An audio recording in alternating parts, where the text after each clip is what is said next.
로마서 15장 지난주에 7절까지 했습니다. 7절까지 했고요. 성경의 모든 구절은 참으로 귀한 말씀들이죠. 귀한 말씀들이기 때문에 한 말씀도 그냥 지나칠 수가 없지요. 자, 8절 이제 내가 말하노니 예수 그리스도께서는 하나님의 진리를 위하여 할례의 일꾼이 되셨으니, 할례의 일꾼이라는 얘기는, 할례는 하나님께서 이스라엘 백성들에게 표적으로 주신 것이에요. 그들이 하나님의 백성임을 나타내 보이기 위해서 할례를 하라고 명령하셨는데, 그러니까 유대인들을 위한 일꾼이라는 거예요. 예수님이 유대인들을 위한 일꾼으로 먼저 오셨어요. 로마서 1장에 보시면은 첫째는 유대인에게요, 이방인에게로다, 그렇게 말씀하셨잖아요. 먼저는 유대인들을 위해서 전파된 거예요. 그런데 유대인들의 거부로 인해서 이방인들이 그 복음의 혜택을 누리게 된 거죠. 그죠? 얼마나 감사해요. 그래서 우리까지 온 거예요. 얼마나 감사해요. 우리까지 온 것입니다. 자, 먼저는 예수님이 하나님의 진리를 위해서 할례의 일꾼이 되셨다는 것이죠. 그 누구도 부인할 수 없고요. 이는 조상들에게 주신 약속들을 확고히 하시고, 왜 예수님은 할례의 일꾼이 되셨는가? 그러니까 먼저는 하나님의 진리를 위함이고, 두 번째는 조상들에게 주신 약속들을 확고히 하기 위함이다, 그렇게 말씀하십니다. 그러니까 예수님이 할례의 일꾼으로 이 땅에 오시지 않았더라면 아브라함과 이삭과 야곱에게 주신 그 조상들, 유대인의 조상들에게 주신 그 약속들을 확고히 할 수 없다는 것이죠. 이 말은 뭐냐면, 구약 성경에 약속된 메시아 그리스도에 대한 예언을 이루시기 위해서 오셨다는 얘기예요. 이루시기 위해서 오셨다는 거예요. 9절 말씀 보시면 이방인들로 하여금 하나님의 자비하심을 인하여 그분께 영광을 돌리게 하려 하심이니. 자, 예수님이 하나님의 진리를 위해서 할례의 일꾼이 되셨다라고 말씀하고 있는데, 세 번째 이유가 이방인들로 하여금 하나님의 자비하심을 인하여 그분께 영광을 돌리게 하려 함이라고 말씀하고 있어요. 그러니까 여기 지금 우리 형제님들은 언젠가 설교를 하셔야 되는데, 성경을 잘 보시면 설교의 그 본론의 구도를 딱 보는 거예요. 그러니까 보세요. 왜 하나님은 예수님을 할례의 일꾼으로 보내셨는가? 가장 큰 이유가 하나님의 진리를 위하여. 두 번째 이유는 조상들에게 약속하신 그 약속들을 확고히 하시기 위함이고, 세 번째, 이방인들로 하여금 하나님의 자비하심을 인하여 그분께, 하나님께 영광을 돌리게 하려 하심이라, 그렇게 말씀하고 있죠. 자, 그리고 이제 바울 사도가 인용을 하고 있어요. 구약 성경들을 인용하고 있어요. 이 당시에 로마서를 쓰고 있는 이 당시까지만 해도 신약 성경이 완전히 완성된 시기가 아니에요. 구약 성경을 가지고 가르치고 설교했단 말이죠. 그러니까 지금 구약에 있는 말씀을 신약의 상황에 맞춰서 적용을 하고 있어요. 그러니까 구약 성경 그 구절 그대로 독시 하나 안 틀리게 인용하는 것이 아니고 신약 상황에 맞게, 신약 시대의 교회의 상황에 맞게 인용을 하고 있다는 거죠. 자, 기록된 바 이로 인하여 내가 이방인들 가운데서 주께 고백하고 주의 이름을 찬송하리이다. 이 구절은 시편 18편 49절에 나와요. 또 이미 사무엘하 22장 50절에 다윗이 똑같아요. 시편 18편 49절 말씀과 똑같아요. 이미 그렇게 말을 하고 있는 구절을 바울 사도가 인용을 하는 거예요. 이로 인하여 내가 이방인들 가운데서 주께 고백하고 주의 이름을 찬송하리이다. 솔로몬이든 다윗이든 유다의 역대 왕들이든 항상 이방인들에게 하나님이 살아계시다는 것을 나타내 보이려고 했었죠. 유다의 선한 왕들은 항상 그것을 유념했었습니다. 그 다음에 이제 10절 말씀에서 인용하는 구절은 신명기 32장 43절 말씀이에요. 또다시 말하되 너희 이방인들아 그분의 백성과 함께 즐거워하라 하였으며, 그 다음에 11절 말씀에서 인용하는 구절은 시편 117편 1절입니다. 또다시 너희 모든 이방인들아 주를 찬양하라. 너희 모든 백성들아 그분을 찬양하라 하였느니라. 요한복음 12장에 보시면은 헬라인들이 예수님께 찾아오죠. 예수님의 제자 빌립에게 선생님이여 우리가 예수님을 뵙고자 하나이다. 그렇게 요청했었죠.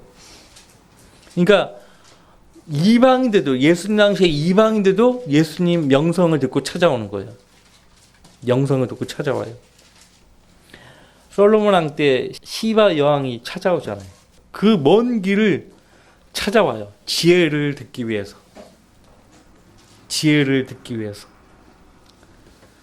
예수님도 이제 재림하시면 온 세상을 의와 진리의 말씀으로 통치할 텐데, 그때도 모든 이방인들이 주님께 경배드리러 와야 되는 거예요. 자, 12절. 또다시 이사야가 말하기를. 이 말씀은 이사야서 11장 1절 말씀이고요. 이사야가 말하기를 이새의 뿌리 곧 이방인들을 다스리기 위하여 일어나시는 이가 있으리니 이방인들이 그를 신뢰하리라고 하였느니라. 이사야서 11장 1절 말씀과 10절 말씀을 같이 이렇게 묶어서 인용을 하고 있습니다. 이사야서 11장 1절 말씀에 이새의 뿌리라고 되어 있죠. 그 다음에 10절 말씀에는 이방인들을 다스리기 위하여 일어나시는 이가 있으리니 이방인들이 그를 신뢰하리라고 하였느니라. 12절 말씀은 누가 읽어도 천년왕국 때 통치하시는 예수 그리스도죠. 예수 그리스도예요. 자, 그러니까 지금 교회 시대도 이방인들이 복음을 통해서 하나님께 돌아온 거죠. 돌아와서 하나님을 감사하고 찬양하고 있어요. 바로 우리예요. 우리들입니다. 바울 사도가 유대인들에게 먼저 복음을 전했어요. 근데 유대인들의 거부로 인해서 이방인들에게 복음을 전하기 시작했죠. 그러니까 사도행전의 기록을 보면은 베드로 사도도 유대인들에게 복음을 전했어요. 하나님께서 환상으로 그가 이제 무아지경에 빠졌을 때 광주리에 내려오는 정결한 짐승과 불결한 짐승을 통해서, 정결한 짐승은 이제 유대인이겠죠. 불결한 짐승들은 이방인들인데 구별하지 말라 이거예요. 차이를 두지 말라 이거예요. 그래서 그 환상을 통해서 하나님이 이방인들에게도 복음을 전파하라고 베드로에게 그렇게 계시하셨죠. 그래서 요파에 사람을 보냈잖아요. 이탈리아 코넬로 백부장이 요파에 있는 피역장이 집에 있는 사도 베드로에게 이렇게 우리 주인이 당신을 청한다고 해서 그 다른 유대인 형제들과 함께 갔잖아요. 그죠? 가서 말씀을 전하니까 의심하지 않고 다 받아들이는 거예요. 그래서 이방인들이 복음을 받아들이고 하나님을 찬양하고 감사하는 것을 목도한 거예요. 베드로 사도가. 근데 이 내용은, 이 일련의 내용들은 교회 시대뿐만 아니에요. 왕국 때도, 천년왕국 때도 그대로 이루어지는 거예요. 그러니까 어떤 말씀을 그냥 어떤 예언을 한다 했을 때 과거에 이루어졌다, 그렇게 못을 박아버리면 안 돼요. 과거에 이루어진 그 말씀이 앞으로 또 이루어지는 거예요. 그래서 예언의 이중 적용이라는 말을 씁니다. 이중 적용. 13절 말씀 보시면요. 13절. 이제 소망의 하나님께서 너희를 모든 기쁨과 평강으로 믿음 안에서 충만케 하시어 성령의 능력으로 소망이 넘치게 하시기를 원하노라. 우리에게도 하는 기도죠. 이제 소망의 하나님께서 너희를 모든 기쁨과 평강으로 믿음 안에서 충만케 하시어 성령의 능력으로 소망이 넘치게 하시기를 원하노라. 자, 하나님께서 우리에게 전에 기록된 것, 구약성경을 주신 것은 첫 번째 우리의 교훈을 위해서 주신 것이라고 앞서 15장 4절에서 밝혔잖아요. 그래서 성경이 주는 인내와 위로로서 소망을 지니게 하려 함이니라. 그러니까 하나님이 우리에게 성경을 주신 가장 큰 이유는 교훈이고, 그 다음에 궁극적인 목적은 소망을 지니게 하려 함이에요. 그 다음에 고린도전서 10장을 보시면은 본보기로 삼기 위함이고, 본보기. 고린도전서 10장 보세요. 지난주에 그 고린도전서 10장은 안 봤어요. 구약 시대에 있었던 그 일들을 언급하면서 넘어지지 아니하도록 주의하라, 주님을 시험하지 말라, 우상 숭배를 피하라 이렇게 권면하고 있잖아요. 바울 사도가. 고린도전서 10장에 보시면은 그래요.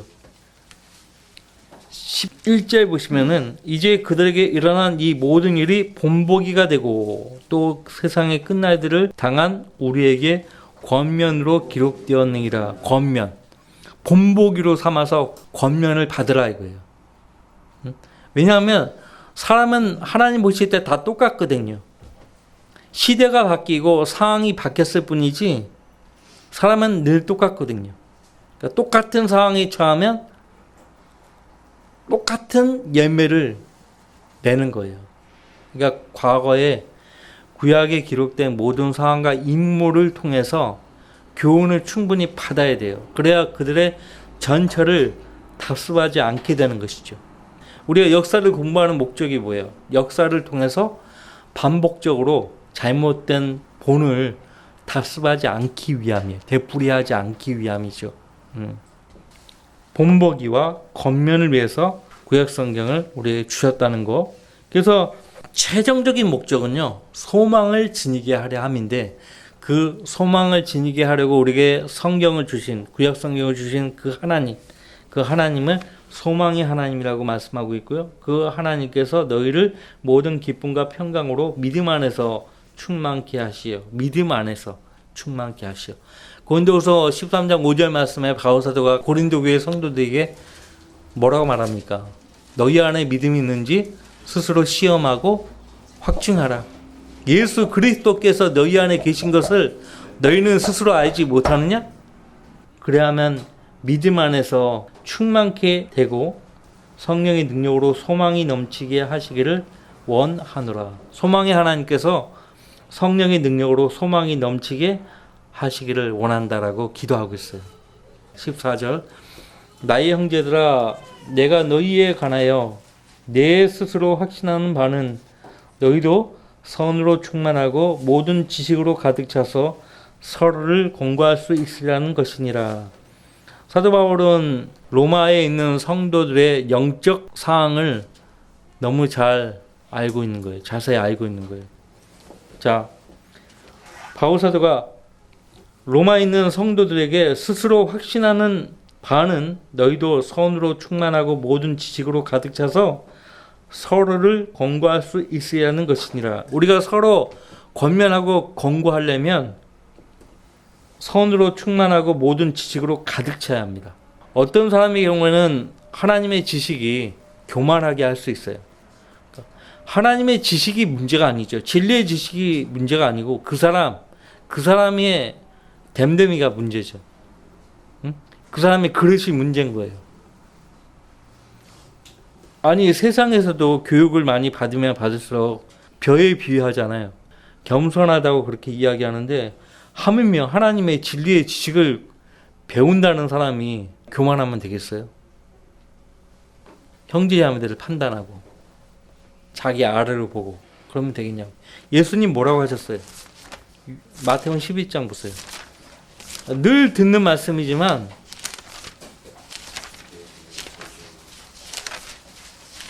나에게서 배우라고 말씀하신 그분이 자 28절 수고하고 무거운 짐진 자들아 다 내게로 오라. 그러면 내가 너에게 쉼을 주리라. 그래서 우리 쉼을 얻었죠? 자 중요한 건 28절로 끝나면 안 된다는 거예요. 29절 나는 마음이 온유하고 겸손하니 내 멍에를 메고 나에게서 배우라. 그리하면 너희가 너희 혼에 쉼을 얻으리라. 이는 내 멍에는 쉽고 내 짐은 가볍기 때문이라고 하시더라. 나는 마음이 온유하고 겸손하니. 우리 예수님이니까 이렇게 말씀하시는 거예요. 우리가 감히 나는 겸손합니다. 뒤떨어진 사람이지. 응? 자기 말에 책임을 져야 돼요. 말을 했으니까 겸손을 유지해야 돼. 자, 나는 마음이 온유하고 겸손하니 내 멍에를 메고 나에게서 배우라. 이렇게 말할 수 있는 분이에요. 유일한 분입니다. 우리는 주님이 온유하고 겸손한 마음을 지니신 분이기 때문에 우리는 그분에게 가서 배울 수가 있는 거예요. 사회에서도 겸손한 선생님한테 더 많은 걸 배우려고 하지. 안 그래요?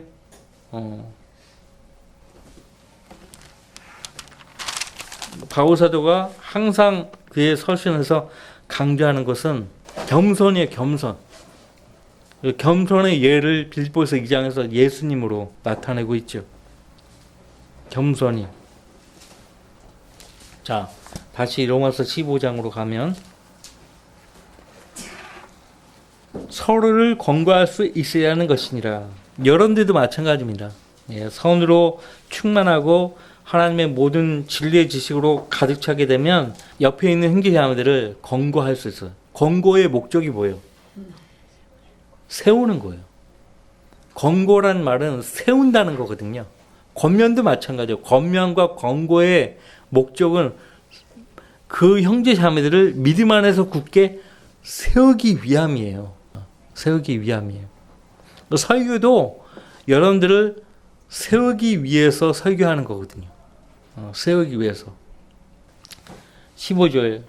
그러나 형제들아 내가 너희에게 어떤 부분을 아주 담대하게 썼으니 누가 읽어도 쉽죠? 개역성경 어떻게 되어 있는가 보세요. 더욱 담대히 대강. 더욱 담대히 하고 대강은 어떻게 이렇게 맞지 않죠? 문장 호응력이라는 게 있잖아요. 국어 문법에. 더욱 담대히 대강. 더욱 담대히까지는 좋은데 대강은 또 뭐야? 개역 개정에서는 어떻게 되어 있는가? 더욱 담대히 대략. 그러니까 우리가 말을 할 때 어법에 안 맞는 그런 표현을 쓰기도 하잖아요. 또 글을 쓸 때 문법에 어긋나는 글을 쓰기도 하잖아요. 그죠? 교정이 필요한 거죠. 이건 지금 교정이 필요한 거예요. 진짜 이건. 더욱 담대히 대강. 더욱 담대히 대략. 근데 아주 담대하게 썼으니 이는 하나님께서 내게 주신 은혜로 인하여 너희로 다시 생각나게 하려 함이라. 아주 담대하게 내가 썼는데 하나님께서 내게 주신 은혜로 인하여 너희로 다시 생각나게 하려 함이라. 베드로 사도가 주님을 3번씩이나 부인했잖아요. 그 후에 주님께서 그를 받아주셨잖아요. 네가 나를 사랑하느냐라고 똑같은 질문을 3번씩이나 반복하셨잖아요. 매번 주님의 그 질문에 대해서 주님, 제가 주님을 사랑하는 것을 주님이 아시나이다 라고 했잖아요. 그래서 그러면 네가 내 양들을 먹이라. 내 어린 양들을 치라. 그렇게 말씀하셨거든요. 누가복음 22장입니다. 31절 32절. 그러니까 주님은 지금 우리 상태를 너무나 잘 알고 계세요. 지금 마음속으로 어떤 갈등을 하고 있고 어떤 생각하고 있고 무엇에 지금 부딪히고 있는지 알고 계세요. 지금 베드로의 그 마음속에 있는 그 갈등, 마음속에서 그도 모르는 어떤 문제가 지금 시작되었다는 것을 다 깨트려 보시는 거예요. 누가복음 22장 32절 말씀부터 또 주께서 말씀하시기를 시몬아 시몬아 보라 사탄이 너희를 밀처럼 키질하려고 차단능이라. 그러나 내 믿음이 약해지지 않도록 내가 너를 위하여 기도하였으니 내가 회심하게 되면 내 형제들을 굳게 하라고 하시더라. 그래서 베드로가 나중에 이 모든 사실을 기억하고 예수님 말씀하신 것을 기억하고 베드로 전후서를 기록한 거예요. 베드로 후서에서 이 주님 말씀하신 것을 기억하고 내가 이 서신을 쓰는 목적을 밝힙니다. 베드로 후서입니다. 베드로 후서 1장 12절.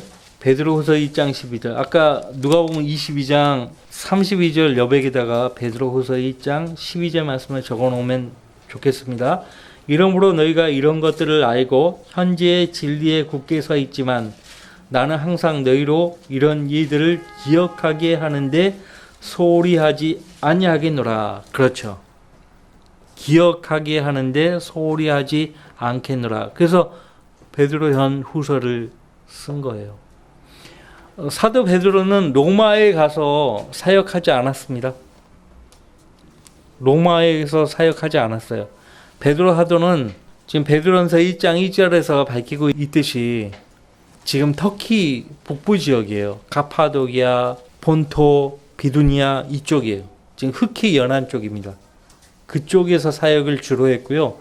어디에서 순교당했는지 알 수 없어요. 근데 그가 순교당할 것임을 요한복음에서 예수님이 말씀하셨죠. 카톨릭에서는 베드로가 네로 황제 때 로마에서 순교했다. 십자가에 거꾸로 매달려 순교당했다. 그렇게 이야기해요. 나는 예수님처럼 감히 십자가에 매달려 죽을 수 없다. 거꾸로 매달려 죽어야 되겠다. 근데 그거는 전설입니다. 제롬이라는 교부가 퍼뜨렸다고 하는데 그 근거가 없어요. 베드로는 로마에 간 적이 없고요. 거기서 순교당한 적이 없어요. 그러니까 내가 볼 때는 흑해 연안에서 복음을 전하다가 순교당한 것 같거든요. 근데 정확한 어떤 기록이 없어요. 어디에서 죽었는지 기록이 없어요. 예. 근데 최근에 그 이스라엘 땅에서 특히 예루살렘 등지에서 고고학자들이 베드로의 뼈가 발견되었다. 그렇게 하는 거예요. 다시 뭐 예루살렘으로 돌아와서 순교 당했던지 그건 확실한 건 아닙니다. 확실한 건 아니에요. 로마에 간 적이 없다는 거는 분명해요.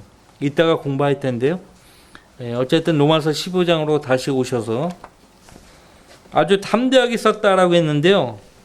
이런 비슷한 표현이 갈라디아서 6장에 나옵니다. 그 다음에 고린도 후서에 보면은 육체의 가시라고 그렇게 말했잖아요. 육체의 가시. 그러니까 눈의 가시 이런 표현을 쓰잖아요. 연관이 있는 거거든요. 바울 사도가 눈이 많이 좋지 않은 거예요. 그러니까 로마서 같은 경우도 누군가가 대신 대피를 했어요. 터티오라고 하는 사람이 대신 감옥에서 바울 대신에 써줬단 말이에요. 터티오. 로마서 16장에 나오고 그 다음에 갈라디아서 아까 얘기했죠. 6장에 보시면은 11절 말씀 보세요. 아주 담대하게 썼다라고 했는데 여기 갈라디아서 6장 11절 말씀에 너희는 내가 내 손으로 너희에게 얼마나 큰 편지를 썼는지 본도다. 아주 큰 종이에다가 써서 보낸 거예요. 눈이 좋지 않으니까 깨알같이 이렇게 글을 써서 보내지 않았다는 거죠. 큰 종이에다가 글자를 크게 써가지고 보냈다는 거죠. 그런 식으로 오늘 로마서에도 아주 담대하게 썼다. 누구나 보고 부정할 수 없도록 큰 글자로 썼다는 말은 아니고요. 로마서 15장에 있는 말은 아주 담대하게 썼다는 얘기는 아주 힘주어서 누구나 이 서신을 읽고서 오해하지 않게 힘주어서 썼다 이 말입니다. 예. 자, 로마서 15장 다시 돌아오셔서 개정이나 개혁 성경처럼 더욱 담대히 대략, 더욱 담대히 대강 이런 게 아니에요. 예.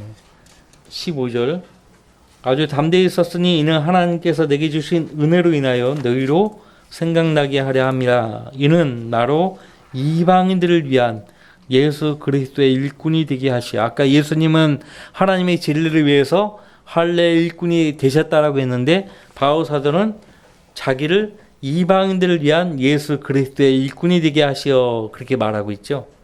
하나님의 복음을 수행하게 하심으로써 이방인들을 제물로 드리는 일이 이 사람을 제물로 드린다? 그러면 제물로 드릴 때 구약 성경 어디로 사람의 제물로 드린 적이 없잖아요. 입다는 성경을 몰라서 자기 딸을 제물로 바쳤는데 그 인신 제사는 바알 숭배자들이야 그렇게 하는 거거든요. 몰래에게 자기 아들들과 딸들을 산채로 제물로 바치잖아요. 이교도들이 그렇게 하는 거예요. 이방인들이. 하나님은 절대 사람을 죽여가지고 제물로 바치게 하신 적이 없어요. 하나님은 산 제물을 원하세요. 현재 우리 살아있는 이 상태로 하나님께 바쳐지기를 원하시는 거예요. 동물들과 다른 거예요. 동물들은 죽여서 하나님께 바쳤지만 사람은 그 상태 그대로 하나님께 드리는 거예요. 이걸 몰랐던 거예요. 입다는. 이방인들을 제물로 드린다는 얘기는 그들에게 복음을 전해서 구원받게 한다는 거죠. 앞서 거기 같은 구절에 하나님의 복음을 수행하게 하심으로써 라고 되어 있잖아요. 하나님의 복음을 수행하게 하심으로써 이방들을 제물로 드리는 일이 성령으로 거룩하게 되어 받으실 수 있도록 하심이라. 이미 사도행전 9장 보시면 아나니아라는 제자를 통해서 사도 바울의 그 삶에 대한 그 계획을 아나니아에게 알려주셨어요. 사도행전 9장 15절 말씀 보시면 그러나 주께서 그에게 말씀하시기를 내 길을 가라. 아나니아에게 하는 말입니다. 이는 그가 이방인들과 왕들과 또 이스라엘 자손들 앞에서 내 이름을 증거하기 위하여 내가 선택한 그릇임이라. 먼저는 이방인들, 그 다음에 왕들, 이스라엘 자손들 다 그들 앞에 서잖아요. 바울사도가 왕들 앞에서 서고 이방인들 앞에서 서고 유대인들 앞에서 복음을 전파하다가 잡히잖아요. 그래서 바울은 스스로 이방들의 사도라고 말을 했고 디모데전서에서도 그렇게 말하고 있죠. 디모데전서 2장 7절 이를 인하여 내가 설교자와 사도로 지명을 받았으니 내가 그리스도 안에서 참을 말하고 거짓을 말하지 아니하노니 믿음과 진리 안에서 내가 이방인들의 선생이 되었노라. 그렇다고 해서 사도 바울이라고 안 하고 바울 선생 하면 안 되죠. 여기서 선생은 가르친다는 거죠. 성경을 가르치는 교사죠, 교사. 그죠? 네, 교사. 이방들의 선생이 되었노라. 근데 지금 도울 김효옥 같은 사람은 사도라는 말을 안 쓰고 바울 선생 한단 말이에요. 카톨릭의 신부들도 바울 선생 한단 말이에요. 예수님을 선생이라고 또 부르기도 하고. 건방진 거예요, 그거는 진짜.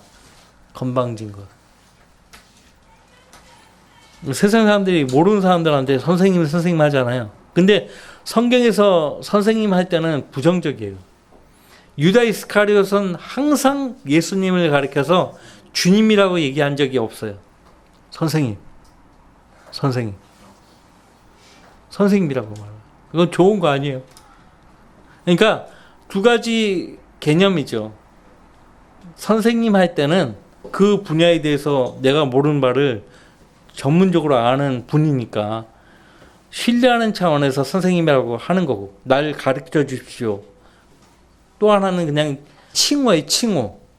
뭐 별다른 게 없어. 뭐라고 불러야 될 텐데 떠오르지 않아. 선생님. 예수님은 주님이잖아요. 하나님이시잖아요. 도마는 나의 주, 나의 하나님이라고 그렇게 말했잖아요. 근데 유다는 선생님. 왜? 건방지지 않아요? 어쨌든 바울은 이방인들에게 구원의 복음과 진리의 말씀을 가르치기 위해서 하나님께 설교자와 사도로 지명받았고 스스로 이방인들의 선생이 되었다, 그렇게 말했습니다. 다음 주에 이어서 계속 하겠습니다.